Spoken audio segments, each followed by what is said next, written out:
BRS మాజీ MLA గండా Venkata Ramanareddy double బెడ్రూమ్లు ఇవ్వాలంటూ నిరసన దీక్షలు చేయడాన్ని కాంగ్రెస్ పార్టీ తీవ్రంగా ఖండిస్తున్నట్లు పట్టణ అధ్యక్షులు దేవన్ చెల్లూరు మధు అన్నారు.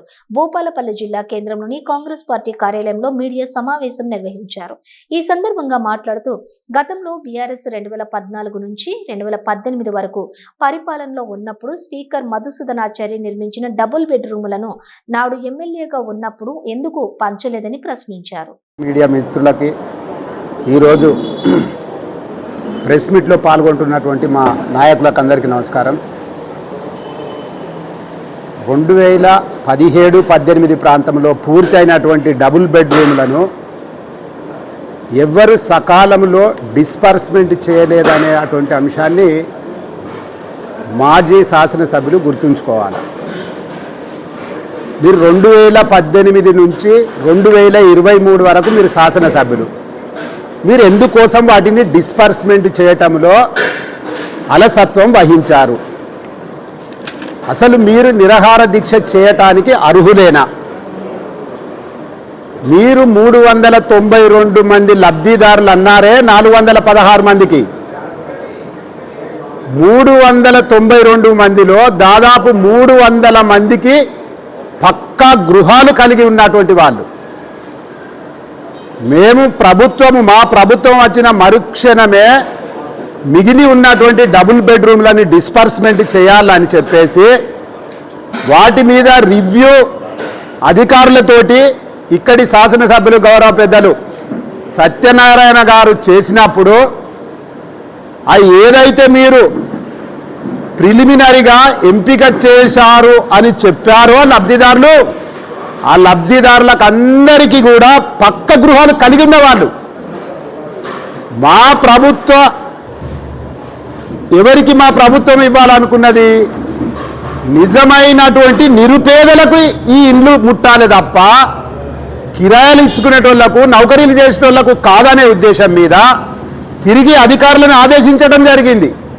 కలెక్టర్ గారు, అదేవిధంగా మున్సిపల్ కమిషనర్ గారు, మిగతా అధికారులు మళ్ళీ నిజమైన లబ్ధిదారులను ఎంపిక చేసేటువంటి ప్రక్రియలో కొంతకాలం జాప్యం జరిగినటువంటి వాస్తవాన్ని మేము అంగీకరిస్తూ ఉన్నాం. నిజమైనటువంటి లబ్ధిదారులను ఎంపిక చేసి నిజమైనటువంటి నిరుపేదలకు కదా పంచవలసింది. మేము ఎవ్వరి దగ్గర 2 లక్షలు వసూలు చేయలే. మేము ఎవరిని రిప్రజెంట్లో పెట్టి ఎవరికి ఎక్కువ డబ్బు ఉన్నది, ఎవరు ఎక్కువ డబ్బు ఇవ్వగలుగుతాడు అనేటోళ్ళని మేము సెలెక్ట్ చేయలే. ఎవరు అతి తక్కువ బీదగా ఉన్నారు, నిరుపేదలుగా ఉన్నారు, ఇల్లు లేకుండా వానలు బతుకుతారు, చెత్త నీడకు బ్రతుకుతారు, గుడిసెలలో బ్రతుకుతారు, గుడిసెలు లేకుండా కిరాయిలకు ఉంటారు, వాళ్ళని ఎంపిక చేసే అటువంటి ప్రక్రియలో కొంత ఆలస్యం జరిగినా కూడా ఎలక్షన్ పోను మేము పరిపాలనలో ఉన్నది 7 మాసాలే. 13 అని నువ్వు అంటావు, కానీ 13లో 4 మాసాలు ఎలక్షన్కు సంబంధించినటువంటి ప్రక్రియలోనే పోయింది. 7 మాసాలలో నిజమైన లబ్ధిదారులను ఎంపిక చేశాం. అతి త్వరలో ఇది రాష్ట్ర వ్యాప్తంగా ప్రభుత్వం తీసుకునేటువంటి పారామీటర్కు అనుగుణంగా అతి త్వరలో మేము ఇల్లు డిస్పర్స్మెంట్ నిజమైన నిరుపేదలకు అందించబోతున్నాం. శుభోదయం. ఈరోజు విలేకరుల సమావేశం ఏర్పాటు చేయడంలో ముఖ్య ఉద్దేశం, నిన్న భూపాలపల్లి నియోజకవర్గ మాజీ శాసనసభ్యులు బీఆర్ఎస్ పార్టీ నాయకులు నిన్న భూపాలపల్లిలో డబుల్ బెడ్రూమ్లపై నిరసన దీక్ష చేయడాన్ని కాంగ్రెస్ పార్టీ తీవ్రంగా ఖండిస్తూ ఉంది. అంతేకాకుండా నిన్న పెట్టిన దానికి గతంలో టీఆర్ఎస్ పార్టీ అధికారంలోకి వచ్చిన తర్వాత 2014 నుంచి 18 వరకు అప్పుడున్నటువంటి టీఆర్ఎస్ పార్టీ శాసనసభ్యులు మాజీ స్పీకర్ గారు మధుసూదనాచారి గారి హయాంలో నిర్మించినటువంటి డబుల్ బెడ్రూమ్లు, అంతేకాకుండా దాని తర్వాత కాంగ్రెస్ పార్టీ నుంచి 2018లో కాంగ్రెస్ పార్టీలో గెలిచి కాంగ్రెస్ పార్టీ కార్యకర్తల గుండెలపై తన్ని బీఆర్ఎస్ పార్టీలోకి చేరినటువంటి గండ్ర వెంకట రమణారెడ్డి గారు 2018 నుంచి 2023 వరకు వారి అధికారంలో ఉన్నారు. అంటే 9 సంవత్సరాలలో వారికి అసలైన లబ్ధిదారులకు డబుల్ బెడ్రూమ్లు పంపిణీ చేయకుండా ఈరోజు ఎవరైతే డబుల్ బెడ్రూమ్లకు సంబంధించి ఆ రోజున డబ్బులు ఎవరైతే తీసుకున్నారో డబ్బులు ఎవరైతే ఇచ్చారో వారికే డబుల్ బెడ్రూమ్లు కేటాయించడం జరిగింది. అంతేకాకుండా ఈరోజు మా కాంగ్రెస్ పార్టీ ప్రభుత్వంలోకి వచ్చి సంవత్సరం గడిచినప్పటికీ మొదటి నుంచి కూడా డబుల్ బెడ్రూమ్ల పైన మేము మా భూపాలపల్లి నియోజకవర్గ శాసనసభ్యులు డబుల్ బెడ్రూమ్ పైనే దృష్టి సారించి అసలైన లబ్ధిదారులకు నిరుపేద కుటుంబాలకు ఈరోజు డబుల్ బెడ్రూమ్లు ఇవ్వడానికి కూడా అధికారులతో ఎన్నోసార్లు సమీక్షా సమావేశాలు ఏర్పాటు చేసి పారదర్శకంగా ఎవరైతే అసలైన లబ్ధిదారులు ఉంటారో వారికి మాత్రమే డబుల్ బెడ్రూమ్లు కేటాయించాలని చెప్పేసి ఇల్లు లేని నిరుపేద కుటుంబీకులకు డబుల్ బెడ్రూమ్లు కేటాయించాలని చెప్పి అధికారులతో కలెక్టర్ గారితో మన ఉన్నటువంటి రాష్ట్ర మంత్రులతో కూడా ఈరోజు ఇప్పటి వరకు కూడా డబుల్ బెడ్రూమ్లకు సంబంధించి సర్వేలు కూడా చేయడం జరిగింది. ఇందులో 392 మంది లబ్ధిదారులకు నిన్న మీరు మాట్లాడుతూ ఉన్నారు.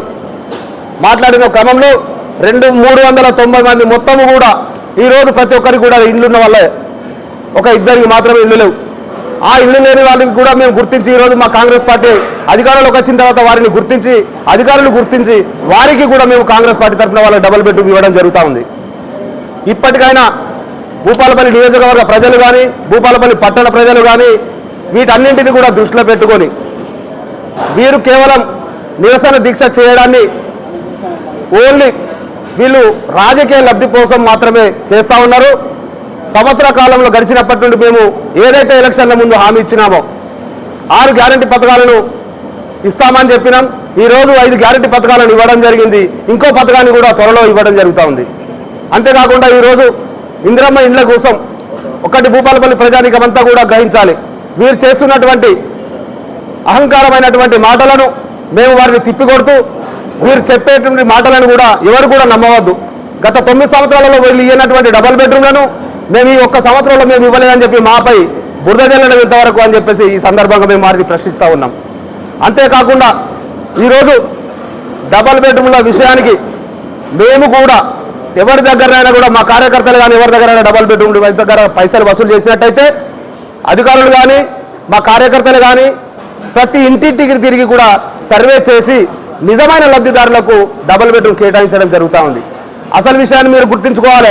కాంగ్రెస్ పార్టీ అధికారంలోకి వచ్చిన తర్వాత ఈ డబుల్ బెడ్రూమ్ల పైన మొత్తం కూడా ఇదొక్కటి భూపాలపల్లికి సంబంధించిన సమస్య కాదు, యావత్ తెలంగాణ రాష్ట్ర వ్యాప్తానికి మొత్తానికి సంబంధించినటువంటి సమస్య. దీన్ని మీరు గుర్తించాల్సిన అవసరం ఎంతైనా ఉన్నదని చెప్పి ఈ సందర్భంగా మేము తెలియజేస్తా ఉన్నాం. ఇప్పటికైనా భూపాలపల్లి ప్రజలు వీరు చెప్పేటటువంటి మాటలను నమ్మకుండా మీరందరూ కూడా మా అభివృద్ధి కార్యక్రమాలకు కూడా మీరందరూ సహకరించాలని కోరుకుంటూ భూపాలపల్లి నియోజకవర్గాన్ని ఎల్లప్పుడూ కూడా మా శాసనసభ్యులు మన ఉన్నటువంటి